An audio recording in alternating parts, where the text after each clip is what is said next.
в саду заброшенном, над которым всегда непонятное свечение предзакатное. Краски.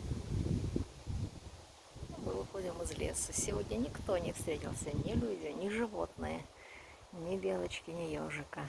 Тишина, дождь и ветер, и тучи.